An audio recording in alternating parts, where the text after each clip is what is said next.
Hello, my name is Marcello. Welcome to the Source AV Design Group's YouTube channel. We hope you all are having a fabulous new year. Today we'll discuss the Meze 109 Pro dynamic open back headphones and briefly compare them to another set of open back dynamic headphones that are a bit less expensive but still in the same price range, the Sennheiser HD660S2. This video will primarily discuss my impressions of the 109 Pro regarding build quality, look and feel, comfort, and sound quality. The Meze 109 Pro uses a new 50mm dynamic driver with an FR of 5 Hz to 30 kHz, a sensitivity of 112 dB, and a 40 ohm impedance, making them reasonably easy to drive. Meze says each driver has been assembled and tuned with ultimate precision for impressive speed, accuracy, and dynamic range. The dual composite diaphragm of the 109 Pro combines beryllium-coated polymer and cellulose carbon fiber composite. To help with vibration absorption, Meze built a copper-zinc alloy stabilizer ring, helping to reduce distortion. Along with a high-precision aluminum frame, neodymium magnet, and copper coil, each driver of the 109 Pro is both impressive sonically and visually. The 109 Pro are very open-sounding headphones with a spider-shaped structure and an acoustically transparent grille inside the ear cup, exposing the driver from both sides. Each driver is angled precisely for optimum performance. Weighing only 375 grams or 13 ounces without the cables, the plush velour ear pads and the superb self-adjusting headband system make the 109 Pro an extremely comfortable headphone with minimal clamp force for my medium-sized head. Meze chose the materials for the 109 Pro with great care, using such materials as sustainably harvested walnut wood, zinc, manganese steel, and vegan leather, making the headphones both beautiful and durable. The 109 Pro is a beautiful looking headphone with black and copper accents and smooth finished wood cups that tick all the right boxes for my preferences regarding look, feel, and most importantly, comfort. The handcrafted in Romania headphones retail for $799 and include a lovely hard EVA case, a 1.5 meter soft TPE cable with a 3.5 millimeter termination, a 3 meter soft TPE cable with a 3.5 millimeter termination, and a 6.3 millimeter gold-plated adapter. The cables are of decent quality and you can upgrade them to a premium silver or copper cable based on your preferences. Lastly, the headphones include a 2-year warranty, and according to Meze, the headphones can be completely disassembled for repairs that may need to be made during their life. Meze's visual design language continues to impress me, and they build some of the most beautiful looking headphones in the world. But how does the 109 Pro sound? For this video, I listened to several headphone amplifiers and DACs such as the Cord Hugo TT2, Hugo 2, Wu Audio WA22, Macintosh MHA200, OG i5 Pro iCan, and Amps & Sound Pendant headphone tube amplifiers to formulate my impressions. The headphones sound a bit V-shaped, emphasizing the bass and treble regions. They are impressively fast sounding for a dynamic driver headphone of this price, with excellent dynamics, good punch, superb resolution, and detail for days for all you detail and resolution lovers.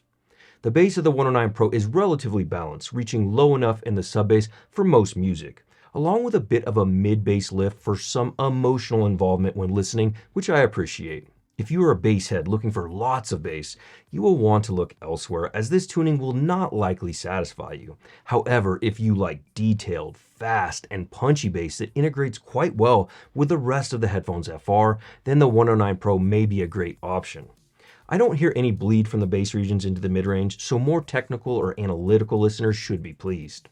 The mid-range sounds very defined, detailed, and alive with a touch of warmth for some vocals and strings, helping to create emotion when listening, yet with an emphasis on the sound signature that forces you to pay attention to the upper mid-range and what vocals and instruments that fall into the mid-range are doing.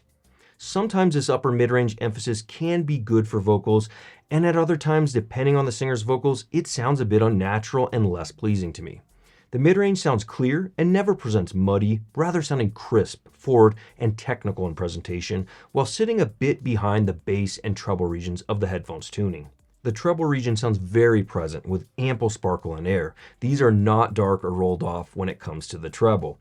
And you treble heads of the world will likely appreciate the sizzle and splash of cymbals, chimes of bells, and definition of the synthesizer on some of your favorite recordings when you're jamming with a 109 Pro.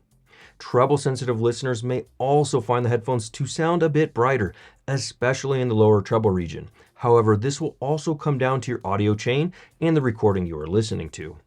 I prefer the 109 Pro headphones with tube amplifiers to help smooth and tame the treble regions.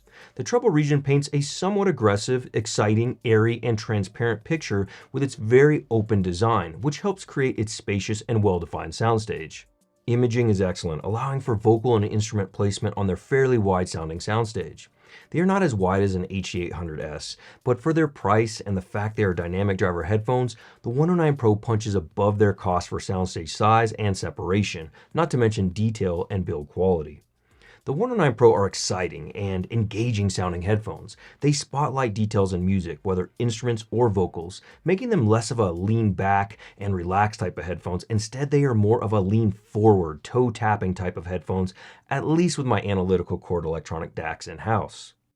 The headphones are transparent enough to hear the differences in the filter choice of my cord DACs, along with the different amplifiers I have in-house, allowing you to build a system around them and tailor their sound along with some light EQ to get things in the ballpark for most listeners who enjoy headphones with this type of sound signature, which again is a bit V-shaped with their energetic and prominent treble region and their detailed, fast, and dynamic sounding bass presentation. I wouldn't want to add more treble or upper mid-range to the headphone signature. However, small reductions using Roon's parametric EQ for the treble or upper mids or a headphone tube amplifier will create a stimulating and addictive listening experience for many listeners. Instrument timbre and vocal tone sound fairly natural for the most part, with my preference leaning a bit warmer and full-bodied for vocals and strings than what the 109 Pro presents. Of course, this also depends on how the recording was produced and the rest of your audio chain. Snare drums, the plucking of strings, and the splash and sizzle of cymbals stands out a bit more when listening versus other instruments, which lends to that toe-tapping, exciting sound experience. So how do the Meze 109 Pro headphones compare to the less expensive Sennheiser HD660S2 headphones? From a build quality, look and feel, and comfort perspective, the 109 Pro headphones outperform and dominate the HD660S2 for the extra $200 in price. Don't get me wrong. The build quality and comfort of the 660S2 are solid, but if you are looking for more comfortable headphones along with beautiful aesthetics, the 109 Pro has the advantage. Do they dominate the HD660S2 when it comes to sound as well?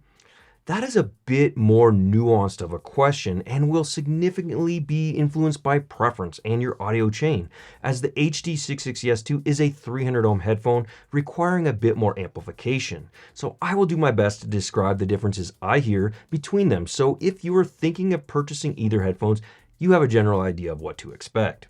One of the first things I notice about the 109 Pro versus the HD660S2 is the much firmer clamp force from the Sennheisers, followed by the more mid-bass weight, warmth, and fullness when listening to the HD660S2.